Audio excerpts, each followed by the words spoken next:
Assalamu alaikum wa rahmatullahi wa barakatuh.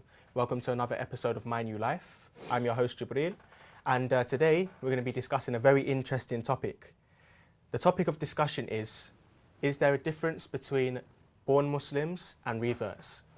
As a revert myself, it's something that I hear pop up all the time. We get invited to come and do talks about how we accepted Islam, and a lot of born Muslims generally have an opinion of reverts, and reverts also have opinion of born Muslims. So today this is something we'll be discussing.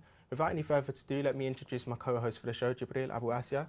Assalamu alaikum wa rahmatullahi wa barakatuh. Alaikum assalam wa rahmatullahi wa barakatuh. Okay, so let me just open up with the question. Yeah. Do you feel that there's a difference between born Muslims and reverts in Islam?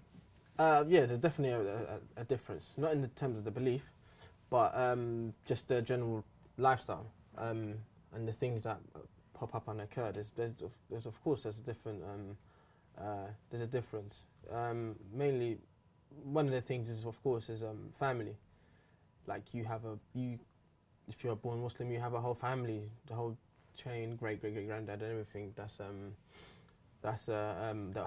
all Muslims. So in terms of support in Islamic affairs, in terms of any source of support and stuff like that, you have them there. In terms of gatherings, you always have them there. Whereas a revert, it's unless you have brothers that are really close with you and they let you into their family and what have you, you don't have a family that's Muslim. You don't have this. And but also, even if you're a revert who's close to brothers and they let you into their family, it's not your family. It's not your family, exactly. Yeah, exactly. So, but yeah, there's cultures completely different. Because what do you think? Sorry, go on, carry on. Because with them, they have their culture. Everyone has their culture, no matter where you're from. But in their culture, Islam plays a big role in it. I mean, there are people that have a certain culture and it mixes with the deen and they do things that they shouldn't do. But just generally in terms of, like, for example, marriage, you need to give a dowry. You need to do all these things play a part in their culture as well as being. So they grow up with certain things. They grow up as a child being a Muslim. You grow up with certain characteristics, and you don't even know that you're doing things that are Islamic. You're just so used to doing it. That's you. Well, like the hijab, for example, eat with your right hand, wash yourself before you go to the toilet and stuff like that. But as a revert, you're seeing it as like, I need to do. I have to do this. You're more conscious of all these actions. Yeah, this is all subconscious things. You're doing things, and it's not. Sometimes you don't even know. Like, bro, I've just been doing it all my life. See what I'm trying to say? So, what do you feel about? Because for me personally, I feel like there's a difference between us. Only in the sense of there are many ways, but mainly in the sense of our approach to the religion of Islam. Like, have you heard, like, I hear this all the time, like born Muslims say to us, like, you remind us of, like, the Sahaba and stuff like that, or, like, you sort of very, mashallah, you sort of very practicing. And they generally tend to think quite highly of us. But we're not perfect. And a lot of what we learn from born Muslims. Do you understand what I'm saying? So that's where we get our knowledge from. So we learn from them. But an analogy was given to sort of describe the difference between a born Muslim and a revert in terms of our approach. And the analogy was this. The brother said, it was my twin brother, who said that if you imagine a person who was born in Jannah, if you just close your eyes and just imagine you're born in Jannah, you indulge in all of its beauties, like you've never known anything else other than Jannah. And everything, like you're in that light is there. And then you imagine someone who was born in Jahannam, for example, and they're in that darkness. Imagine the attitude, imagine the gratitude that a person would have having experienced Jahannam and then being placed into Jannah in comparison to the person who's always been in Jannah. Like, it's very easy to sort of take Islam for granted because you look at it as just a standard thing. Oh, I was born Muslim, my parents are Muslim, it's just adi, like it's just, there's nothing special about it to an extent. And they almost sort of, they overlook it. They don't really appreciate its value. Whereas we know a life of darkness, a life of jahiliyyah, which unfortunately a lot of these born Muslims want to go and chase. Which is, I'll never understand. I remember certain brothers like telling me that they've travelled abroad, certain like Muslim personalities.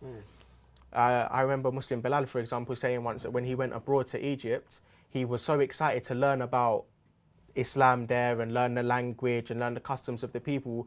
But because of who he was and where he was from, they was more interested in trying to follow like how he used to be. Do you understand what I'm saying? He wasn't interested in that. Like he wants to be a Muslim. But a lot of these born Muslims, they're attracted by that street life, dark side, the dark side, and they want to experiment in it. I guess perhaps you could say it's an advantage for us that we've already been through that. We've already been there, worn the t-shirt, so we don't want to go back to it, whereas they maybe have certain curiosities. But it's a shame though, because I feel like that reflects a lack of understanding of their religion and what they actually have. Because if you understand it and you appreciate what Iman is, then surely you wouldn't want to like delve into that. Of course, into that life. I see it as it's like having something new in it. Like once you first get that thing that's new, it's all new to you. You know what I mean? You first open the pack, everything's new, you have to wear it like this and whatnot, whatever it may be. So because everything's new to us, we take it differently. Like we're hearing, okay, you have to do this, you have to pray 5 times a day. Like, so otherwise there's an immense reward for doing it, and there's an immense punishment for not doing it. So it's just new to us. So it's like, you have to, so like, okay, right, I have to pray 5 times a day. I can't miss my prayer. So it's, but if you've been Muslim all your life, it's a bit, not to say look down, but it's a bit like it's second nature. Like you just do it or you don't. Like if you're brought up in a household where your family are practicing alhamdulillah and what have you, you just do it. But as a revert, I don't know how to explain it. Like it's just like it's like I can't just go see any girl and all that stuff. I mean, as a born Muslim, you do the same thing, but it's different. Like, because to us, it's like someone just giving you a rule new now. You've never heard of these rules, and you've never heard of these things that you have to do. Are you generally saying that it's just more fresher in our minds? Basically, yeah. Like just our level of consciousness of it is higher because it's new. Because that makes sense. Yeah. Basically, similar to what your brother said. If you're in Jannah and Jahannam, it's like being born rich, and then at the age of 20, finding out you get an inheritance of £1 billion. Everything you're gonna go sightsee, you're gonna do all these kind of stuff. Like, but if you're born rich, like them things are not like, it's not exciting to you because you've always had them. Yeah. See what I'm trying to say? But if someone's just struck gold, you're just gonna be going all out. You're gonna do everything and everything. No doubt. I mean, this is generally it's interesting that you actually mentioned inheritance, because I remember I once was thinking about this and about. Because on social media, unfortunately, I really don't want this show to come across as if we're attacking born Muslims or anything like that at all. Because Allah knows and the people know that reverts are far from perfect ourselves. But it does hurt to an extent, or not hurt, but anger you slightly perhaps when you're on social media and you see how a lot of born Muslims move. And it is interesting because I thought about the inheritance example that you just gave. Myself, I was thinking, subhanAllah, it's like a person who is born rich, born wealthy, and they're just trivial with that wealth. Like they throw it around, they don't appreciate it, they don't value it, and then they end up poor. Because that's what actually happens. Like Islam isn't like an infinite thing. It's not like it's. I think a lot of people are under that idea that, especially if you're a born Muslim, that regardless of what you do, you'll always be a Muslim. And that idea or that knowledge of negating your Islam is not known, or it's sort of alien. So I don't think that because we've been non-Muslims at a time, and now we've become Muslims, we know that you can at a point not be a Muslim, either through apostasy or either through actions. like not praying. The scholars have a genuine discussion, a genuine debate as to whether or not if you're a Muslim or not if you don't pray. But I feel like certain brothers and sisters, if they feel like their name's Zainab or their name's Muhammad, if they pray or not, if they fast or not, if they pay zakat or not, they're Muslims. And nothing's going to change that. And that's a really dangerous idea to have, because Islam is and Iman is not a given, it's a gift. Of course. And it can be taken away. Like Allah says in the Quran, like about those who don't fulfill the obligations, like Allah will replace them for people who are better, and they will not be like you. You know, and Allah can replace us. Yeah, of course. You know, so I feel that that's definitely an issue. And for us, we kind of grew up poor. You know what I'm saying? Like we grew up in hardship. Now, you might think, okay, being able to go to clubs and being able to link girls and being able to drink and being able to smoke, this ain't darkness. That's that's living the life. Right, like you have to be in it to know, like, and you don't want to be in it to know, but it's just Allah already told you that these things are darkness anyway. You shouldn't need to experiment in it. But there's no khair in it. There's no barakah in it. So we grew up poor, and alhamdulillah, Allah made us rich, and alhamdulillah, inshallah ta'ala, it's something that that we can maintain. But another thing as well, like because we've known we see the difference, the contrast between non-Muslim and Muslim. Now we have children, they're not like us. They're born Muslim per se. So we need to be able to be like, okay, these things that we have the conception of how we see it as how born Muslims are. Reverts at our children's age are going to see that as on our children. See what I'm trying to say? So a revert child that may be growing up later on in life is going to see our children as born Muslims. So the way we're thinking about the born Muslims, right? Someone will do that with our kids. You understand? Okay, what perceive them as born Muslims? Born Muslims. Do you know what's strange about that? Go on. So we need to be able to like see, okay, what kind of things we need to do, because now we're raising a child up that's already Muslim, and we have to keep that. We have to maintain their level of Islam, their iman to a certain level where they're not seen as he's born Muslim, he's just whatever kind of thing. We have to keep the fire, the spark keeps going. You know what I'm trying to say? Yeah. So there's I do think about that. It's something I worry about. Of course, yeah, especially like when the kids go to school and what have you, and they could, your child, like inshallah khair, like our children never fall off, but it could happen. Let me ask you a question, yeah. Because it's really strange. Like I think about this all the time. My children, they won't look like your typical Muslims. Yeah. Just because of my wife's background or my background. And when they grow up, like for some reason, I can imagine people looking at them as if they're reverts as well for some reason. Yeah. And even me, like knowing brothers who come from parents that are reverts. For some reason, I always perceive them as reverts as well. Yeah, I've got a companion that is his parents are reverts, and it's like I do see that as well. Yeah, I do kind of see that as well. But then we see that, but then our kids are gonna have kids. Yeah. So regardless, down the line, it's gonna happen. Like, do you know what I'm trying to say? So it's a thing where we have to just be able to. When I talk about the children and kids and I make sure they grow up in a household where Islam is always is a remembrance. Because when you see the brothers that are proper practicing, you do have a few brothers that they started to practice because something happened in their life, like Ramadan, Ramadan or what have you.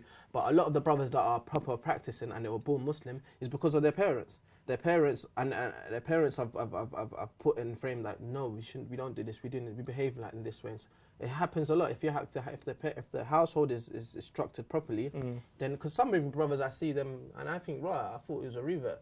That's another thing. Like like born Muslims who weren't practicing and then they start practicing, bro. I look at them as like reverts. To be honest with you, really. They take their religion with the same enthusiasm. They were not practicing at a time, now they're practicing. So there's a lot of born Muslims I've come across who they're just like they remind me of a revert. Yeah. Not to say that they don't remind me of a born Muslim, because there's many beautiful, like I said, we learn our religion from born Muslims, to be honest with you. We need them, we rely on them. Their dawah is what called us to Islam. Like, we're very, very fortunate in that sense to have them there to support us.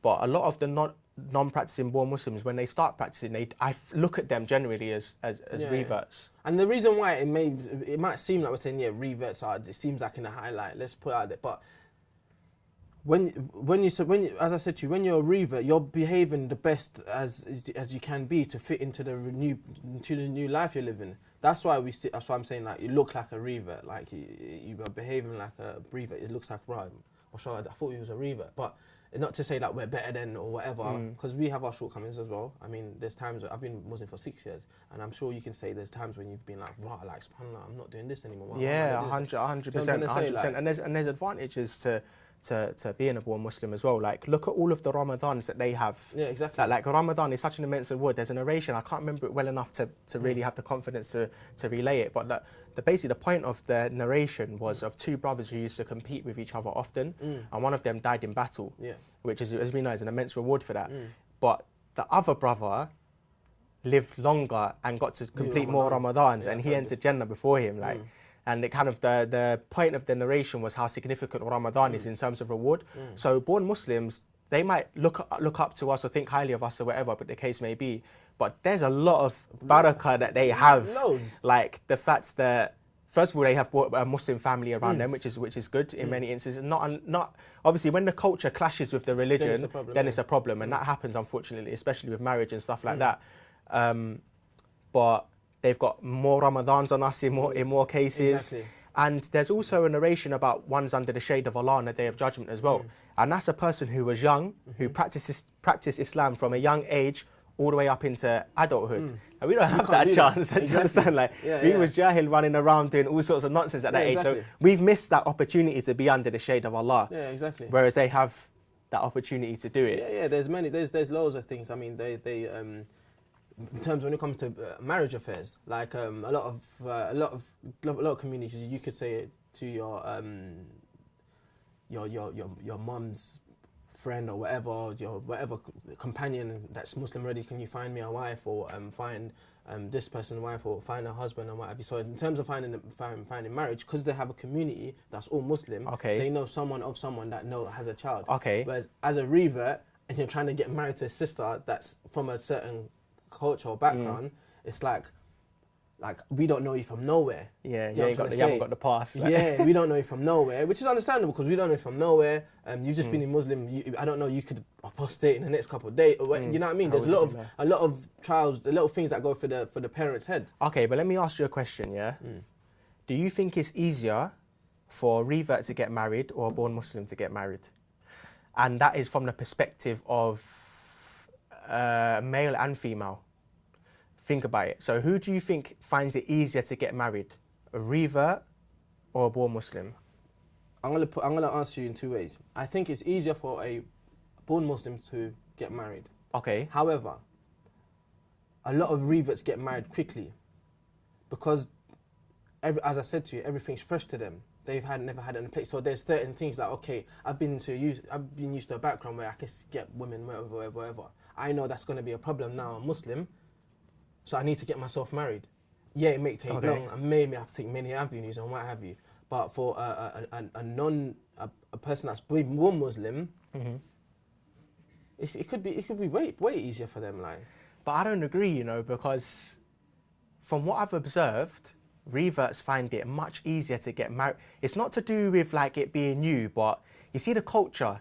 From what I've observed of cultures amongst Muslims, like Muslims, is their culture gets in the way of marriage prospects so much. Like it's such a long-winded, tiring process. But like, you see reverts, like. That's one of the good things that I like. That's one of the good things about our background, is that we don't really have a culture. Our culture is that we don't have a culture. Like we have a culture, like our but parents. It's not Islamic. Yeah, or like see, it depends on what part of the world you come from. See, you're a revert, but you've got African roots, so you sort of got a culture. Like your origin, you sort of have a culture. See, like my mum's white English, and my dad's like Guyanese, like whatever, but. They ain't got no culture. Like I could bring anyone back home to my mum, and she just wouldn't business. All she would say is, as long as they make you happy, then it's all good. Do you understand what I'm saying? And my dad is not in her like that. Because when non-Muslim dads, they just let their son do what they got to do in it. They just let them handle their business. They're not in her like that. Whereas with born Muslims, bruv, their parents want to be in everything. They want to be in everything as if they're marrying the person, bruv. Like. and we ain't got to deal with that. Yeah. Like when I got married to my wife, bro, I didn't have to have no flipping. Yeah, we'll get married after Ramadan when Ramadan's in 6 months' time. Yeah. Like it wasn't like after Hajj when Hajj is next year. Like, bruv, like it was just simple. You want to get married, you get married. The parents didn't get in the way. But that doesn't necessarily mean it's easier. It's just the same, because now I'm a revert, and as you said, they have the culture and what have you. I'm entering someone else's household, which I don't have this culture, and I want to marry someone's daughter.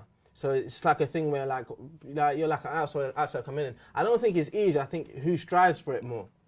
Yeah, striving Who for strive for it. it more. I think maybe my example is not that fair as well, because I am referring to a revert marrying a revert. Yeah, that's exactly. like the easiest scenario you That's could imagine. Same with for me. a revert to try and marry a sister who's, I think they probably have to deal with the same amount of troubles that two born Muslims would face, except for the fact that in most instances, the revert side family, in most instances, aren't going to really pose much of a problem. But alhamdulillah, at the same time, I've seen born Muslims who are very pious and they are very conscious of their parents' rights and feelings, and they've had a lot of patience, like through it. You know, like the graft, the grinding, like to make it happen. They might come from a different country or might come from a different tribe or something, and it hasn't been smooth sailing for them. But they've had sabr and they've had like patience with their parents. But I've seen mad barakah come from that, so much barakah, subhanallah. And that was on the in one particular example, that was a born Muslim brother marrying a revert sister. Okay. So on the sister's side, in fact, actually, the sister's dad is a revert, but he was cool. Do you understand what I'm saying? He was calm, and very, very, very supportive for his daughter. On the other side, the brother had to have a lot of patience, which is more difficult for sisters, I think, who are on the born Muslim side, because the sisters on the born Muslim side, their parents have a lot more like hold on them. Of course, yeah. But for a brother, like I used to kind of get a little bit upset about it. Like, bro, why are you letting your parents like dictate? Like, you're a man. Why are you letting your parents dictate it? But then, I don't know, I'm going to say it was a good quality. It's that taqwa, like he has that consciousness of his parents' feelings. And everything has extremes and levels in it. But he had that patience, they got married, and alhamdulillah, they've got a blessed marriage, man. Alhamdulillah, Yeah. Not just marriage as well. I mean, as I said, we're based on just everything in terms of as a revert. Another thing that I find frustrating, when I used to work in the office, and like Christmas celebrations would pop up or whatever, and then let's go out to eat and whatever, and I'd be like, no. And and they know I'm a revert, because they always ask me, just through knowing someone, they ask me, and then say stuff like, so and so it comes out to eat and things like, and you're like, come on, brother, you know what I'm trying to say? Like, so it's like, it's just that could be frustration in the work environment. I've experienced that. You always hear that, but I know so and so does it. Do you know what I mean? So we get that. I mean, it could be on the other side as well. It could be that born Muslims like not on doing a particular thing, but the revert is kind of loose. Maybe he's new to the deal, he doesn't understand. Same way. It can work either way. But alhamdulillah, I think that there's barakah and there's blessings for born Muslims, reverts. We're all a one ummah. We're all brothers and sisters in Islam, and Allah's just blessed all of us in different ways. And regardless of your background, your story, you're going to have challenges. Of course. And you're going to have, we're all going to struggle with certain things. You know, so alhamdulillah, akhi, barakallahu feek for your time. It was a beautiful discussion, mashallah. Brothers and sisters, unfortunately, that's all the time we have for today. This was a beautiful discussion. I really hope that you benefited and enjoyed it. Again, we hope to see you very soon for our next episode of My New Life. Assalamu alaikum wa rahmatullahi wa barakatuh.